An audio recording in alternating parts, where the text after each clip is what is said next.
A book haul, you say? I know. I know.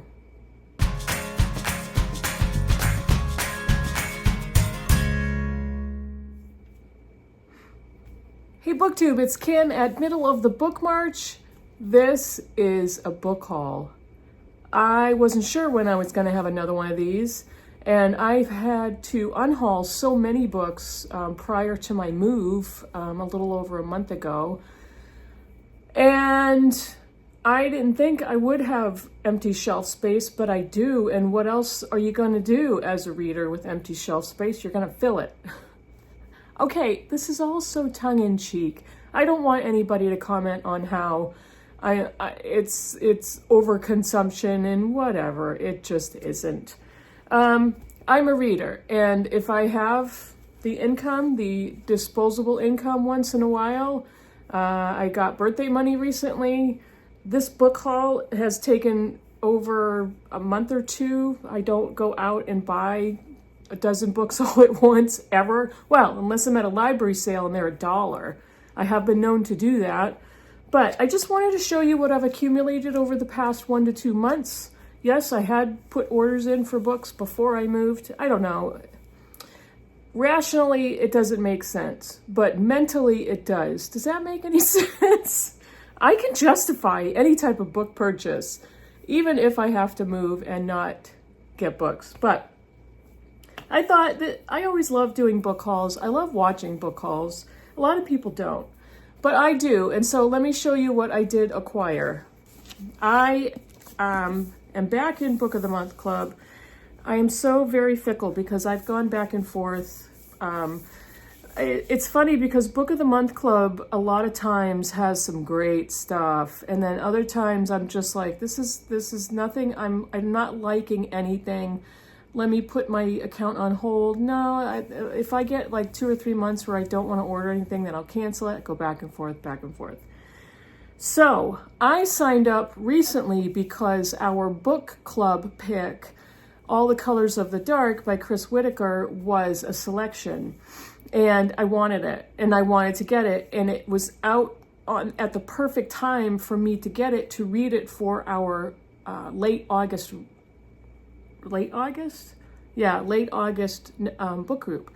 So I got that one, and I got this book too, and since I got this one, I've seen it everywhere. This is The God of the Woods by Liz Moore.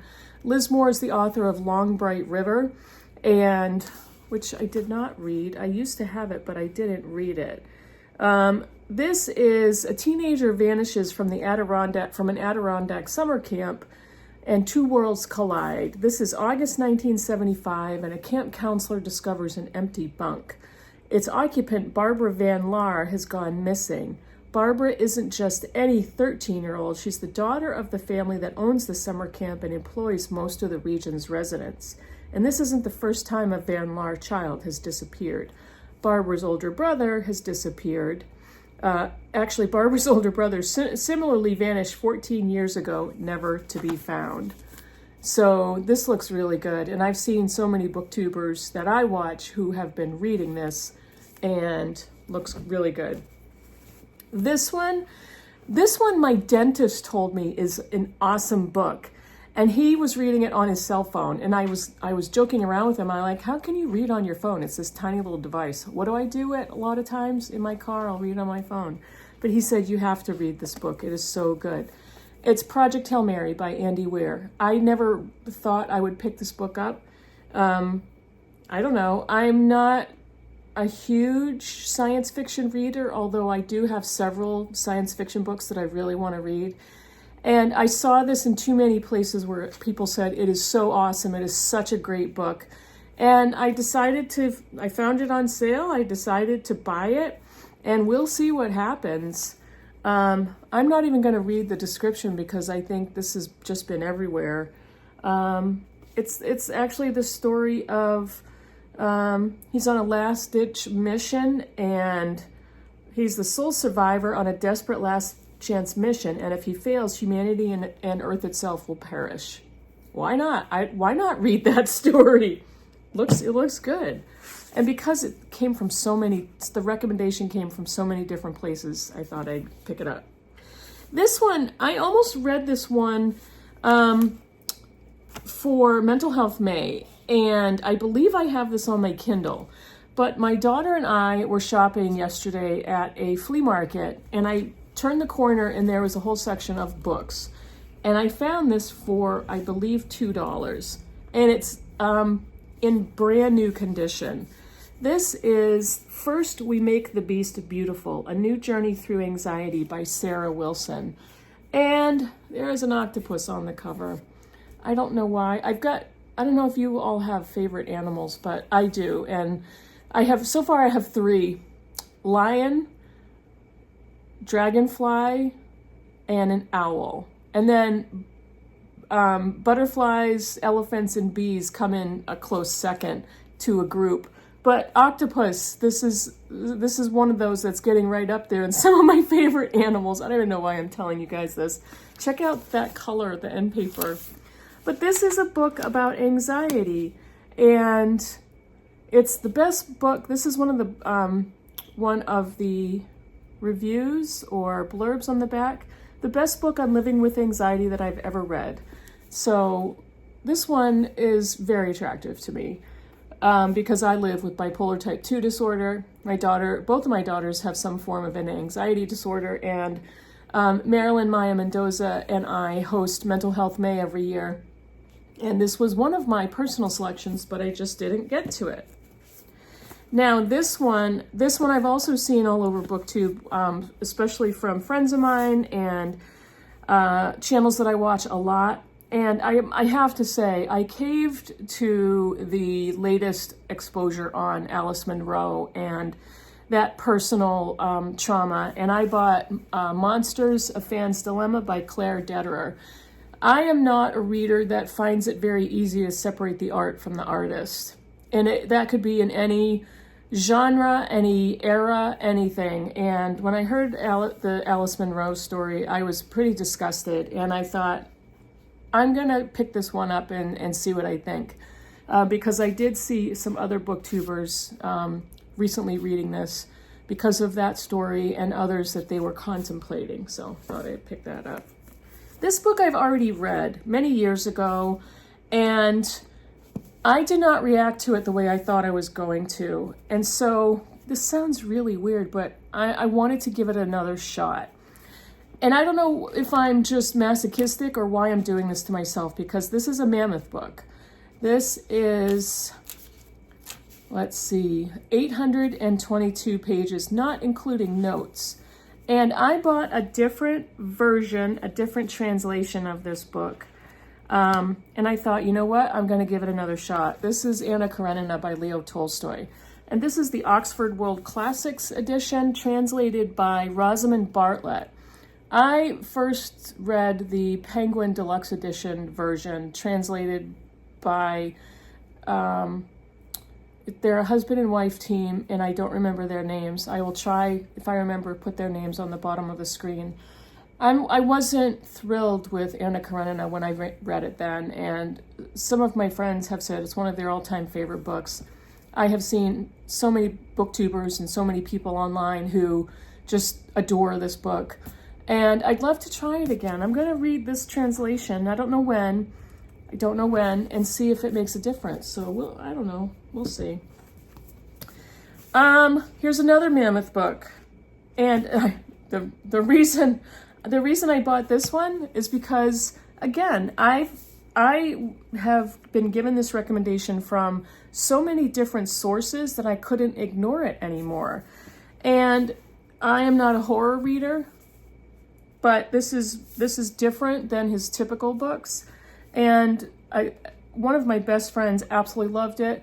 I recently heard from one of the engineers I work with you got to read this book because he's also a voracious reader. But this is Stephen King's 11/22/63. This is I don't even know the whole story of this novel, but it's JFK slain in Dallas. LBJ takes the oath. And so it says on the back, life can turn on a dime or stumble into the extraordinary as it does for Jake Epping. Epping is a town in New Hampshire. A divorced high school English teacher in small town Maine. While grading essays by his GED students, Jake reads about such a destined moment through a gruesome, enthralling piece penned by janitor Harry Dunning. 50 years earlier, Harry somehow survived his father's slaughter of the entire family. Jake is blown away, even as a more bizarre, life-altering secret comes to light when his friend Al, owner of the local diner, enlists Jake to take over the mission that has become his obsession, to prevent the Kennedy assassination. Yeah, I don't know when I'll get to this one. This is a mammoth. This is going to be something I'll have to fit into my schedule, but I caved to the pressure.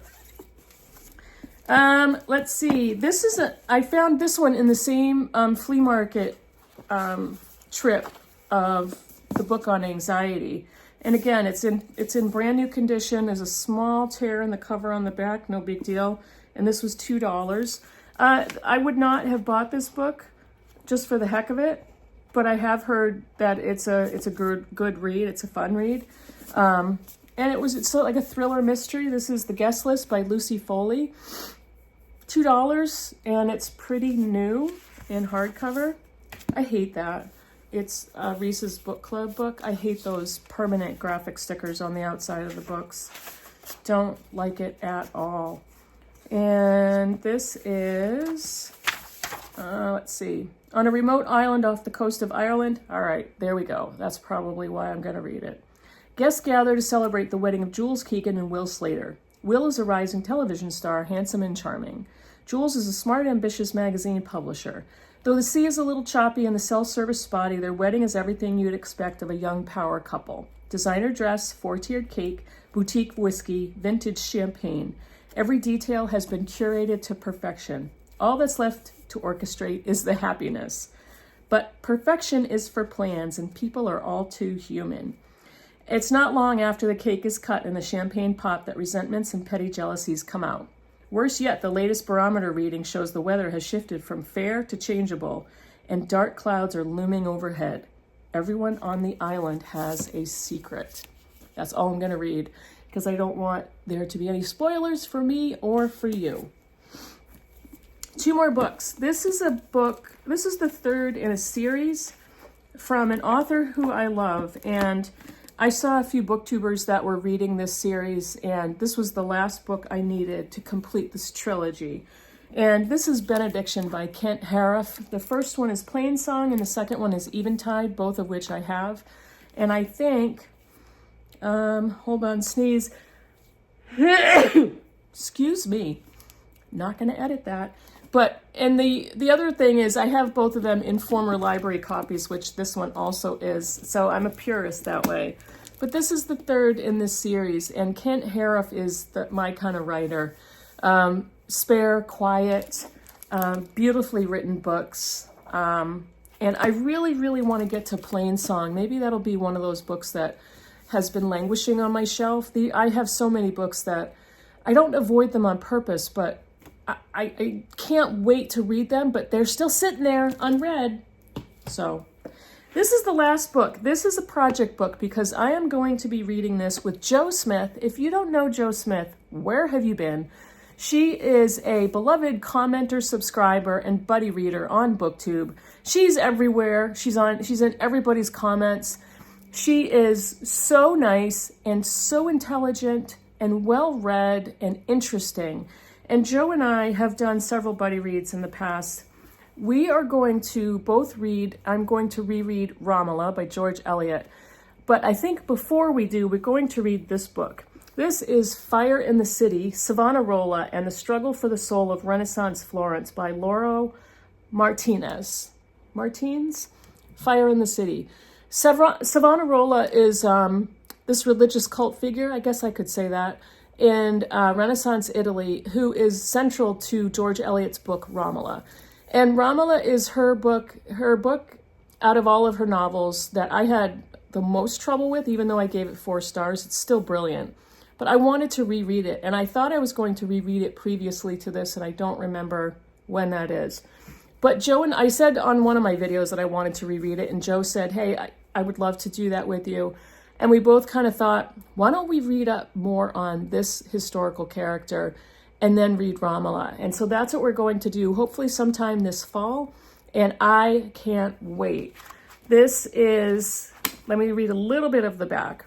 A gripping and beautifully written narrative that reads like a novel, Fire in the City presents a compelling account of a key moment in the history of the Renaissance, illuminating the remarkable man who dominated the period, the charismatic Girolamo Savonarola. Laurel Martins, whose decades of scholarship have made him one of the most admired historians of Renaissance Italy, here provides a remarkably fresh perspective on Savonarola, the preacher and agitator who flamed like a comet through late 15th century Florence.